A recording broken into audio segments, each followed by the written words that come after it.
Je vous remercie. Question de M. Emmanuel Mandon, Monsieur le ministre de l'Agriculture et de la Souveraineté alimentaire. La parole est à M. Emmanuel Mandon. Allez-y. Merci, Madame la Présidente. Madame la Ministre, ma question concerne la situation des arboriculteurs et de la filière fruits en général. Mais je voudrais, pour illustrer mon propos, vous parler d'un territoire que je connais bien, celui des Coteaux du Jarret, dans ma circonscription, au sud du département de la Loire, en périphérie de la métropole de Saint-Étienne et à proximité de celle de Lyon. Le Jarret est réputé pour la diversité et la qualité de ses productions fruitières, cerises, pommes, prunes, poires, abricots, pêches. Mais pour autant, les producteurs doivent faire face à des conditions de production qui sont difficiles. Celles-ci sont d'abord liées au relief et à ses contraintes de pente, mais aussi à une irrigation trop limitée, avec des parcelles de petite taille, où les exploitants doivent cohabiter avec l'habitat résidentiel qui s'est développé du fait d'étalement urbain des dernières décennies. La production est particulièrement dépendante des variations et aléas météorologiques, mais aussi des distorsions de concurrence, compte tenu d'importations de fruits non soumises aux mêmes contraintes que nos producteurs locaux, lesquels subissent le poids de réglementations qui leur interdisent l'accès aux produits phytosanitaires.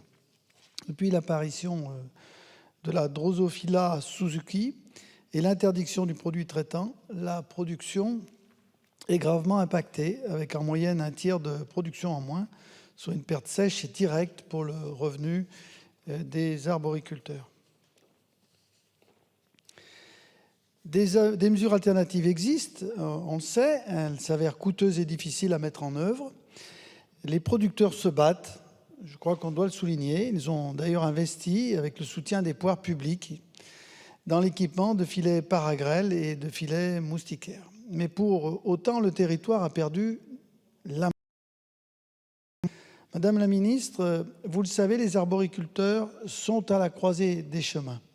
Aujourd'hui, je vous interroge plus particulièrement sur 2 points.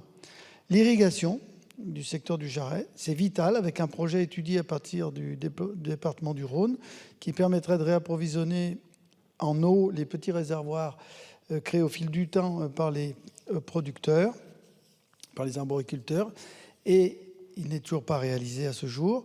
Et puis la préservation des vergers, que la recherche pour trouver des solutions alternatives aux phytosanitaires et répondre en particulier aux défis des insectes ravageurs. Sachant, Madame la Ministre, que je reviendrai ultérieurement sur l'harmonisation des réglementations européennes. Aussi, dans l'immédiat, pourriez-vous nous indiquer les actions que le gouvernement est prêt à mener en faveur de l'arboriculture? C'est indispensable si l'on veut assurer le maintien des exploitations et assurer ainsi la reprise de celles-ci par des jeunes. Je vous remercie. Je vous remercie. La parole est à Madame la Ministre déléguée. Merci, Madame la Présidente, Messieurs les députés, Monsieur le député Emmanuel Mandon. Vous attirez mon attention sur le soutien à l'arboriculture et à la filière fruits. Comme vous, Marc Fesneau et moi-même accordons une grande importance à cette filière qui fait face à un défi de taille. La moitié des fruits et légumes que nous consommons en France est importée. Le ministre, vous le savez, a co-construit avec les professionnels un plan de souveraineté fruits et légumes l'année dernière. Il a ainsi lancé une démarche structurelle, ambitieuse, pour reconquérir la souveraineté sur cette filière dégradée ces 30 dernières années, tout en engageant les nécessaires transitions écologiques. Des moyens conséquents sont déployés, plus de 100 millions d'euros via France 2030 en 2023, donc 86% sont d'ores et déjà engagés et 100 millions d'euros à nouveau cette année pris sur les fonds de planification écologique. Ces sommes se déploient au travers de 4 guichets et appels à projets gérés par France Agrimer, en particulier un appel à projet rénovation de vergers doté de 24 millions d'euros qui ouvrira fin mai. Concernant spécifiquement la filière cerise que vous avez évoquée, un plan pour redéfinir la stratégie de lutte contre Drosophila suzuki a été élaboré avec le CTIFL et l'INRAE, financé à hauteur de 4,5 millions d'euros dans le cadre du plan Ecophyto. Et vous le savez, les décisions qui ont conduit à interdire l'utilisation de certaines substances sont guidées par le souci de protéger le consommateur et par le souci de protéger aussi nos points de captage d'eau et par le souci de protéger notre biodiversité. Une aide à l'acquisition de filets paragrèles et anti-insectes est prévue dans les guichets d'aide à l'investissement qui seront ouverts prochainement. Et pour renforcer la production arboricole, nous allons continuer à planifier et anticiper. Dans cette logique, je porte, dans le cadre du Parsada, un plan massif pour soutenir des innovations de recherche sur les alternatives aux phytosanitaires. Je porte également un comité des solutions qui fait le point sur tous les écarts, vous l'avez mentionné, de réglementation, et pas tellement de réglementation, mais de produits accessibles, parce que parfois c'est pour des raisons industrielles, de produits accessibles en phytosanitaires, en fongicides, etc., entre la France et ses concurrents européens.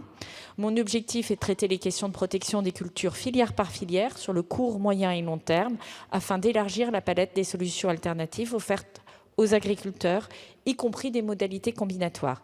Vous le savez, 250 millions d'euros du fonds phyto sont prévus en 2024, 25 et 26, dont 146 millions pour favoriser de façon inédite la recherche-développement dans des plans d'action de filière, auxquels s'ajoutent 300 millions d'euros de France 2030. C'est plus d'1 milliard d'euros qui sont mobilisés pour accompagner nos agriculteurs dans la transition agroécologique sur le cas particulier des phytosanitaires. Mais vous avez raison, le combat doit se mener aussi au niveau européen pour que les agriculteurs ne se trouvent pas face à une concurrence déloyale, où nous aurions une application qui soit juste du règlement européen, mais qui ne soit pas appliquée partout. Merci à vous.